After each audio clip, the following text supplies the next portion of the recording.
The roundabout at Lenigan's and John Renshaw Drives was choked late this afternoon with Easter holiday traffic. But the Concerned Citizens Group says this is nothing compared to the bottlenecks that will be created if the F3 freeway is not extended another 8 kilometres to meet with the New England Highway. By next year, the F3 will be through to Minmai, and for the moment, that's where it's stopping, much to the residents' dismay. For many years, this group has assumed, indeed we've had knowledge from the RTA, that Lenigan's Drive would only be a temporary link to the New England Highway when the F3 came through to Stockrington. Mrs Robson says at a meeting last night with Road Transport Minister Bob Brown, the group found out Lenigan's Drive is to become a permanent extension of the Pacific Highway to take the F3 traffic, something the residents assert the road is ill-equipped for. Even though it's being upgraded at the moment, we believe that it's certainly nowhere near the standard of the F3, and it still has to carry a huge amount of traffic. Wallsend Police also believe 20-kilometre long traffic jams will be the motorist reality if Lenigan's Drive has to take the bulk of the freeway traffic. At last night's meeting, Mr Brown announced a $1 million grant to consider options as to where the F3 goes from here and what the increased freeway traffic will mean for Lenigan's Drive. But as far as the residents are concerned, there's only one road that the government should be taking. We believe that the option that should be considered as the way to go is to take the F3 straight through across Black Hill Road, but have it well away from the residential areas at present and also the proposed residential areas that are going in near Beresford.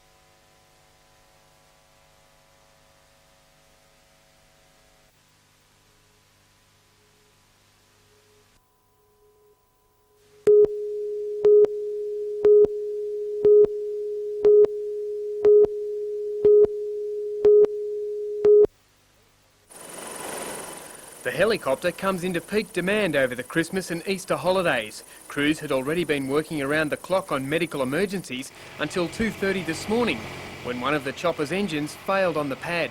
It certainly is the worst time it could happen. I mean, to get a bad break in the helicopter, which we have now, to occur on Good Friday at 2 o'clock in the morning is not a good time.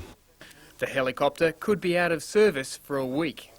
Our engineer was called in at 2:30 this morning. I was alerted at that time. And we realised the problem was a little larger than we could handle here. The engine was removed and sent down to our engineer in Sydney, which is part of our SLSA group. It will be stripped.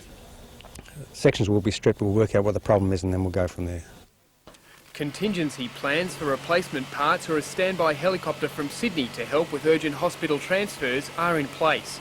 However, emergency services are keeping their fingers crossed and hoping that serious accidents over the notoriously dangerous Easter break might be avoided. So fingers are crossed, things will happen, but there's no substitute for care and consideration on the roads, on the water or on any other activity over Easter.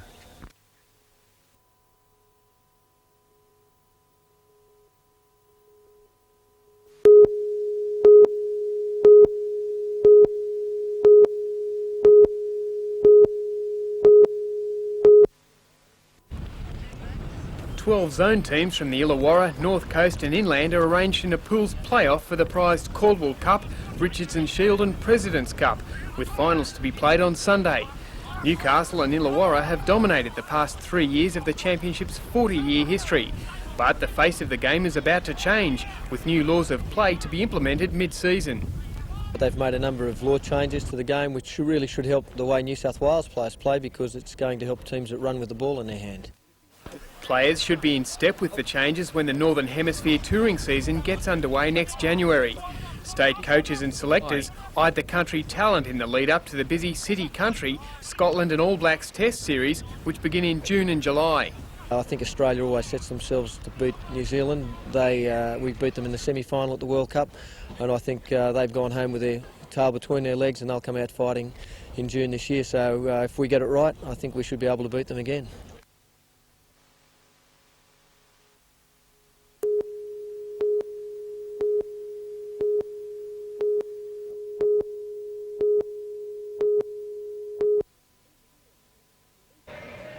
Each year at Christmas and Easter, thousands of young people converge on Byron Bay. This year is no different. To raise money for the local league team, a rock concert was held on the outskirts of the town last night, despite protests from the Chamber of Commerce.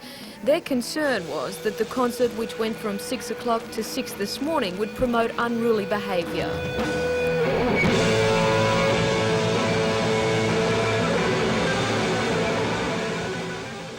Police say they arrested 13 people during the night and charged 23, mostly for drug offences.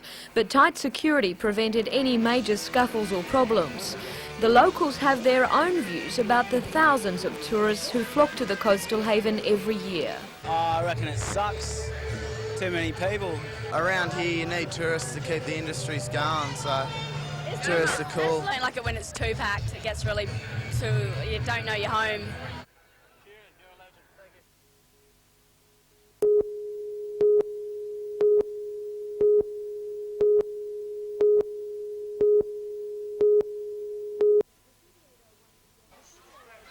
The 3801 began its Easter journey in Sydney, where 120 people boarded the steam train for the long trip to Narrabri. They'll spend the Easter weekend there while the train is used for tours. The longer there has been no steam, the more popular it is logical that it becomes. The 3801 was built in 1943 and became the Newcastle Flyer. It retired in 1965 and was restored to its present condition 6 years ago. It's the largest train ever seen on the North West Line, and there were many to welcome it as it slowly pulled into Narrabri. The first tour was to Tarawong, the train fully booked for the 22-kilometre trip. Along the route there were many well-wishers. It was a most exciting day for the families and particularly for kids, and there were a lot of big kids there too. Also being visited by the 3801, Gunnedah and Werris Creek before the train heads back to Sydney on Monday.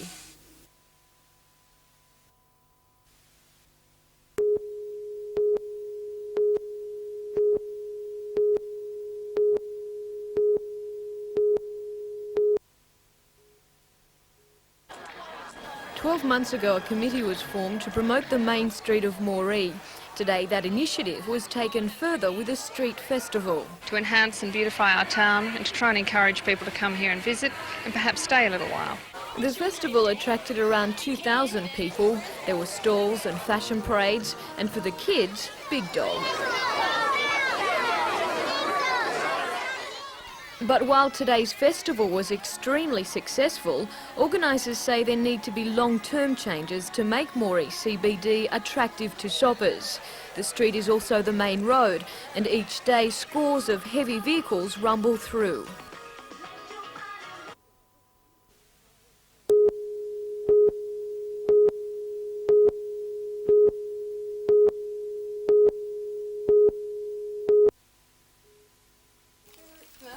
They say just a spoonful of sugar helps the medicine go down. Well, 60 young patients at Newcastle's John Hunter Hospital were given bag loads of the sweet stuff today, courtesy of the Easter Bunny and her helpers. And what's your name? Joel. My name's the Easter Bunny. How are you? Good? Go get a kiss? Under those big ears is Gay Ashbourne. When she's not swathed in fur, Gay is a nurse. And it's sad that they've got to be in here at Easter, and just to brighten their day. And judging by the youngsters' smiles, a handful of Easter eggs is just what the doctor ordered. It gets a taste out of your mouth of the medicine.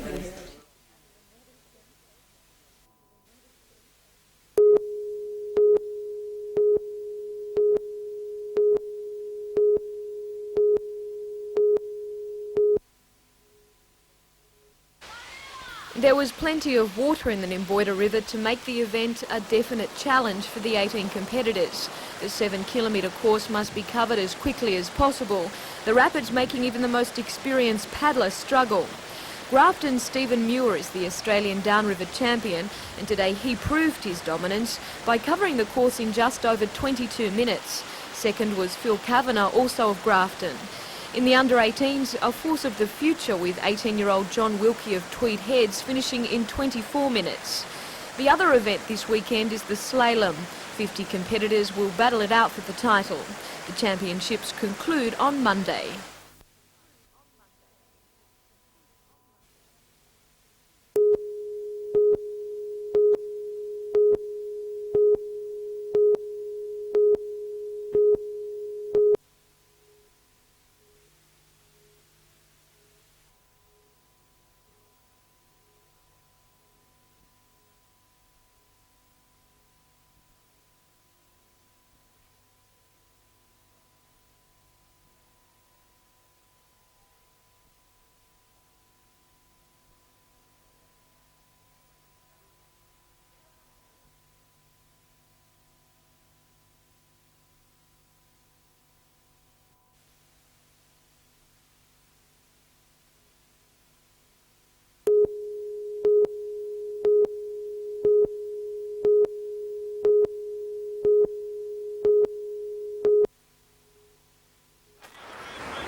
Mercer is the current state Ironman champion, and today he was out to prove his dominance, but it didn't come easy. Triathlete champion Rick Pallister from North Bondi led the run and swim legs, making Mercer work all the way. It wasn't until the board event that Mercer took over the lead and used his skill on the ski to forge ahead of the field, taking out the 11-kilometre event and a trip to Bali. Second was David Kassane of Manly, coming in a good 300 metres behind Mercer. Brett Tyack of Bondi was third. It's the second time Blackhead has hosted the Ironman event, and a crowd of 5,000 was on hand to see Australia's best at work. Coming down towards the right hand.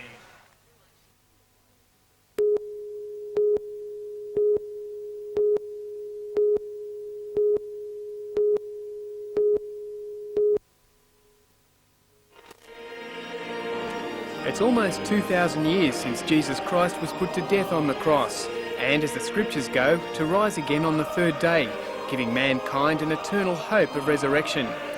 Easter Sunday marks the renewal of Christian faith, the forgiving of sins, and a clean slate for earthly spirits. Many chose to worship in traditional ways.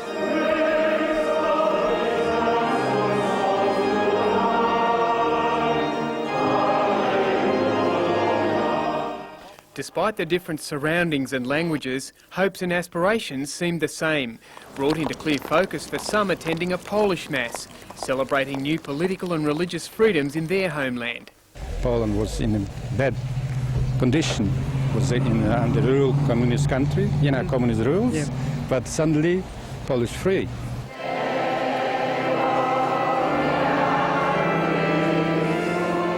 In this moment, all people come together. They forgive each other, like brothers and sisters. They all try to be happy, try to be understanding.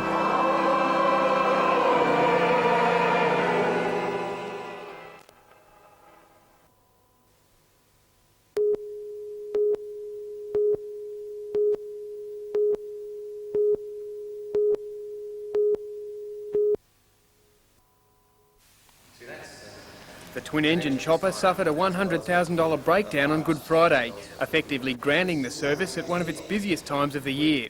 Efforts to find engine parts or a replacement helicopter for the area were rewarded with the arrival of a Sydney lifesaver today. Despite the Hunter's push for autonomy over its rescue helicopter, the benefits of belonging to a larger organisation with spares and maintenance backup can't be ignored. This is a classic example of teamwork coming into action. For the Hunter to here to operate on its own with sophisticated equipment, it's really out on a limb. A replacement engine module will be imported from New Zealand, and the local helicopter should be airworthy by the middle of next week. The chopper has been unable to assist in several emergencies over the holiday break. with this job you can never tell when things are going to go wrong, but tomorrow is traditionally a bad day for the holiday makers coming home, and we're quite happy to have a machine here available.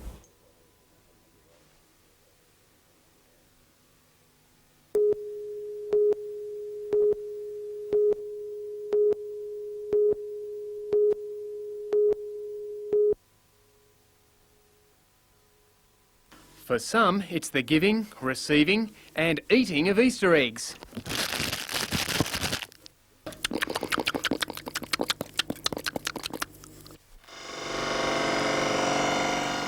For others, it's a chance to take a closer look at the little things that have an importance all of their own, such as a picnic in the park with friends or family.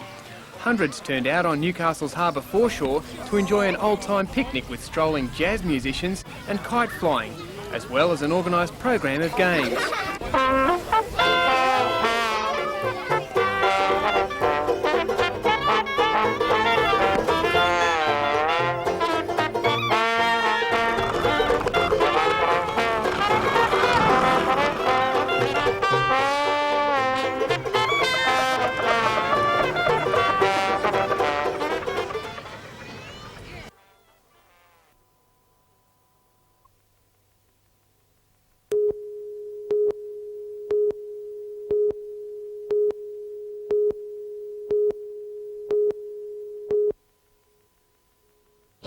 Traffic during the holiday break has been described by police as light compared to previous years.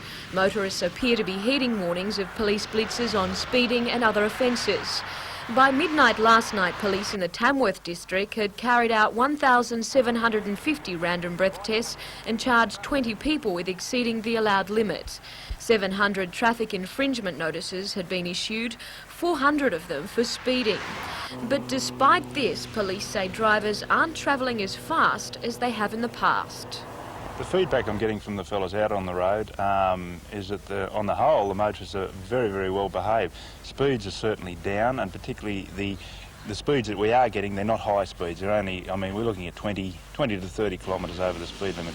7 people were injured in 15 accidents on the district's roads, but police say none of those accidents were serious. Sergeant Holt says overall, behaviour on the roads has been pleasing. We can sit there and pat ourselves on the back, or we can pat the advertising on the back. Who knows? But as long as we get the end result, and we're fortunate in this district that we've had no fatalities as yet.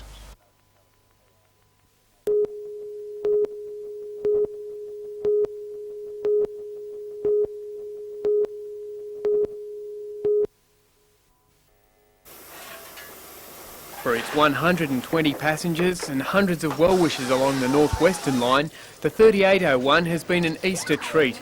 It's reputedly the biggest engine to ride the New South Wales country tracks, and probably the first steam train many youngsters have clapped eyes on. After travelling to Narrabri and conducting a number of side trips over the weekend, the 50-year-old loco gathered steam for the return journey to Sydney, stopping at Scone and Maitland on its way through. And for those who weren't nursing tummy aches from the giving, receiving and eating of Easter eggs,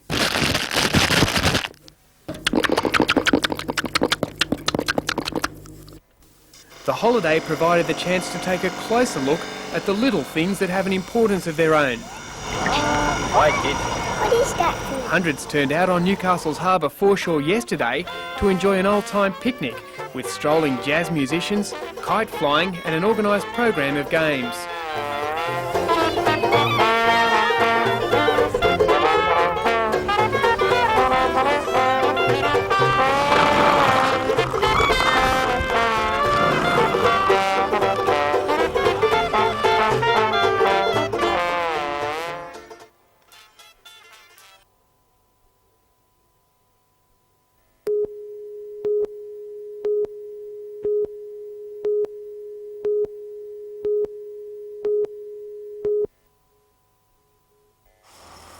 $10 and the industrial suburb was blanketed with a silver snow. It was just falling, it just looked like fairy dust. It was just all little sparkles falling everywhere. It was beautiful to look at, but who knows what it's going to do to us. Mayfield residents have become accustomed to pollution from local industry, but the fallout this morning was different. Fine, shiny particles like this have covered everything. Christine Felton had washed her car half an hour earlier. It was like someone had got a big bottle of glitter and poured it all over the car, and then I looked around and it was all over the ground as well.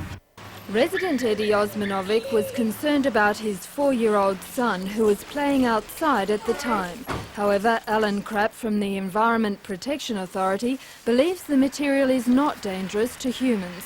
An investigation by the EPA this morning revealed that BHP had released the fine graphite particles into the atmosphere. It happened during the hot metal dumping process. Alan Krapp has advised residents to wash their cars because the kish, as it's known, will cause the Duco to rust. About the same time on Easter Monday last year, BHP's steelworks had to close down when a yellow, foul-smelling cloud spewed into the atmosphere. Alan Krapp says the EPA is continuing its investigation into this Easter Monday's incident at BHP. Jane Anderson, NBN News.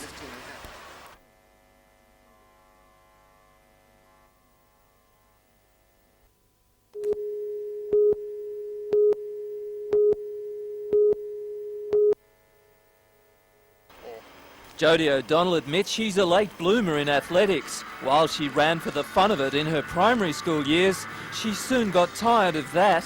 I sort of gave up running for a bit of the good life, a bit of drinking and smoking and partying.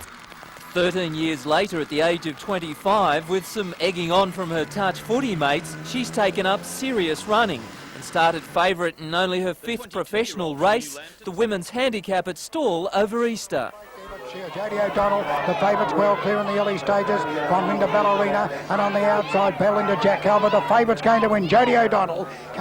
The girl from Newcastle's Gateshead West has taken the running world by surprise, on a diet of no diet at all and training, well, if she can fit it in. Well, I'm pretty easy on myself. I do what I want and sort of come as I go. Jodie admits it's now time to get serious, aiming for some more titles and perhaps the Commonwealth Games. All of this from a champion sprinter who's not quite sure of her time for the 100 metres dash.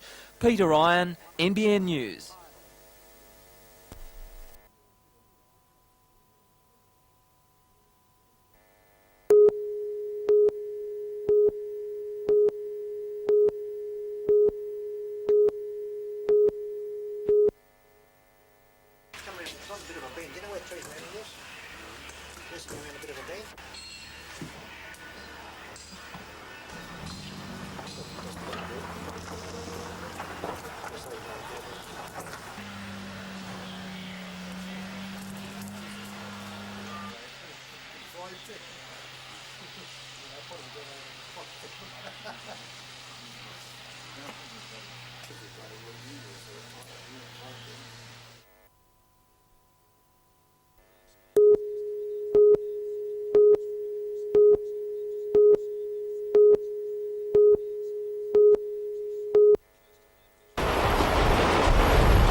Competitors were beaming with joy today with a 20-knot southeaster after almost mill pond conditions yesterday.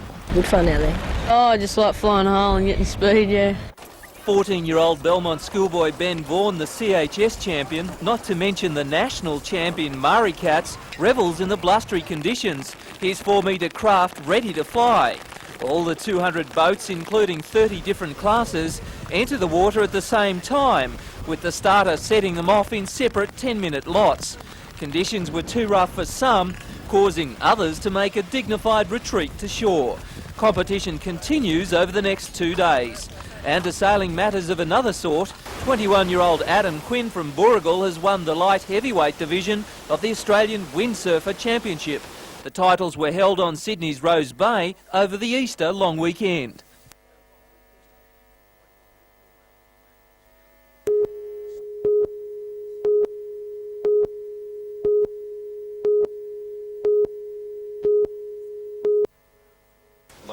Before an audience of local government representatives from throughout New South Wales, Federal Local Government Minister David Simmons called on local councils to become more involved in the provision of urban infrastructure like sewerage and town planning.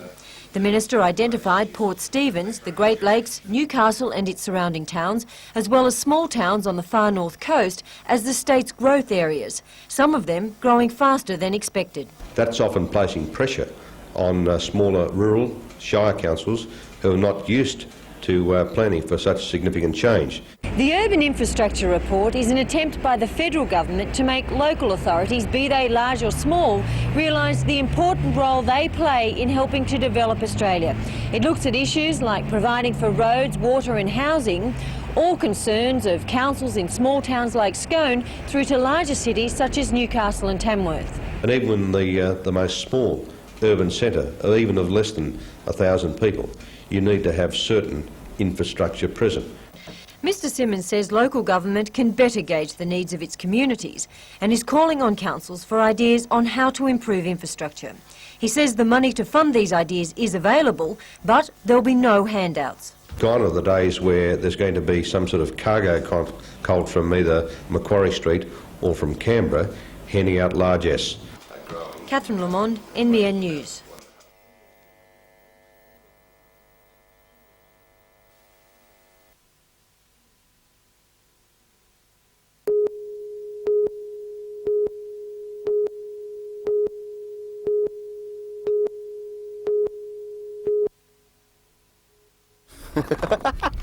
Set and contact.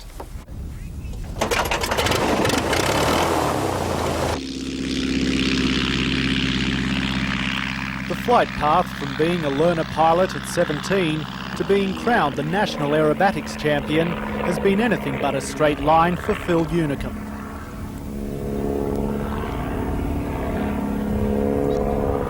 But 15 years and thousands of flying hours later, the 32-year-old pilot barrel-rolled his way to the top in the national titles in Griffith this week.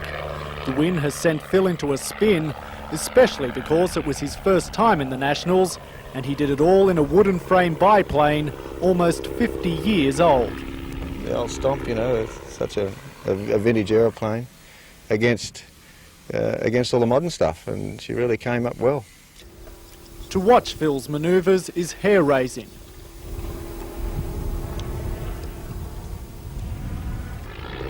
But how did he learn all those twists and turns? I read in books and went up high and experimented and made mistakes until I got it right. During the week, Phil flies state-of-the-art craft, but his first love is jumping into this piece of aviation history and turning the sky upside down.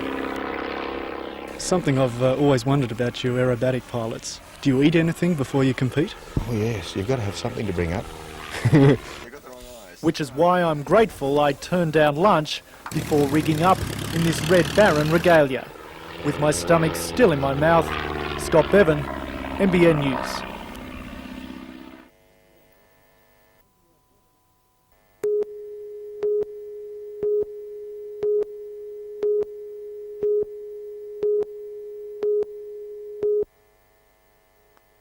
Minutes after robbing the bank, the bandit lost control of his getaway car. It crashed into a parked vehicle on the east-west arterial road. A police patrol stopped thinking it was just an accident. The bandit emerged, fired his machine gun, took the crew's guns and their car.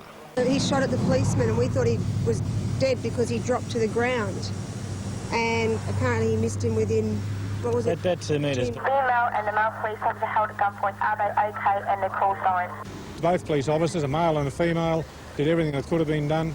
They're now in very, very deep shock, obviously. They're being tended to by the Police Department Human Services people. With the bandit behind the wheel, Unit Bravo 405 went speeding off along Nudgee Road. It collided with a van and went on. Truckie Michael Reid was further ahead. He used his semi to block the police car. It clipped the trailer and spiralled end over end through a fence. To his astonishment, the driver got out and was wearing a balaclava. When I seen him hop out of the car with the gun, I thought I just put it in gear and took off. And then he jumped on the back of my truck. He was sitting on the well, there's a little toolbox in between the cabs on the other side of the truck. With the gunman atop, a terrified Mr. Reid drove for nearly 300 metres. The man jumped off when he applied the brakes. The bandit then ran into a garage and fired 2 more shots. He's stolen a green Corolla sedan, two-door sedan. The man's run ended a short distance later. He turned right across an oncoming truck and police converged. Detectives expect to charge a 29-year-old man later tonight.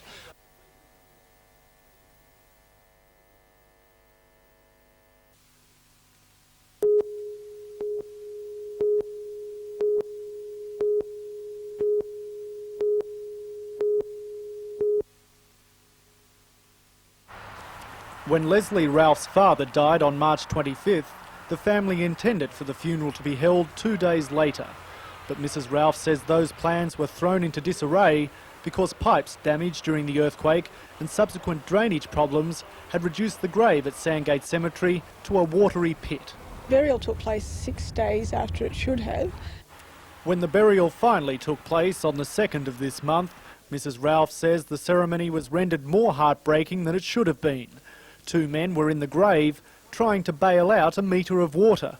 It's a very difficult time for anybody as it is, but to have to put a burial off under these circumstances, I don't think this should be necessary. The chairman of the Sandgate Cemetery Trust, Adrian Quain, says even though the Ralphs were urged to postpone the burial, the ceremony went ahead at the family's insistence. Mr. Quain says the Trust has engaged engineers who are installing spear points today to try and find a solution to the drainage problem. Mrs. Ralph says the solution is simple. Well, the pipes need to be repaired so people can be buried with dignity. That's about it. I don't know how they can do it, but I'm sure there is a way. And I just feel that the people of Newcastle should have the right to bury their dead with the dignity and respect that they deserve.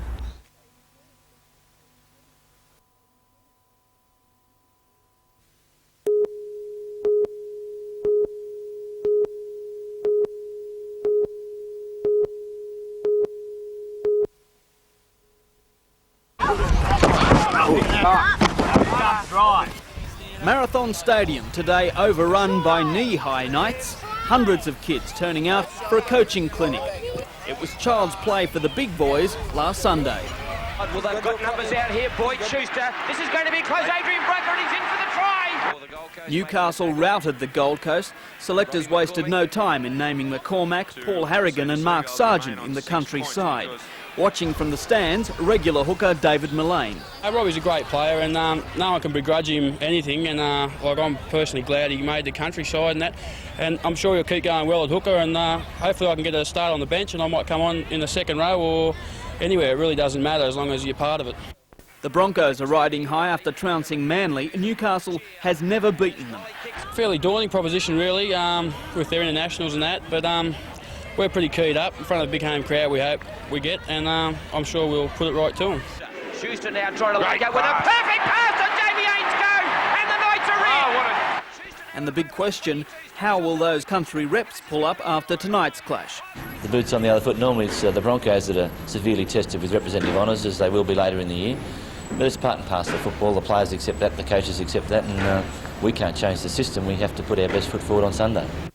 If Newcastle beats Brisbane and Easts go down to the Bulldogs, the Knights will sit alone at the top of the Winfield Cup ladder.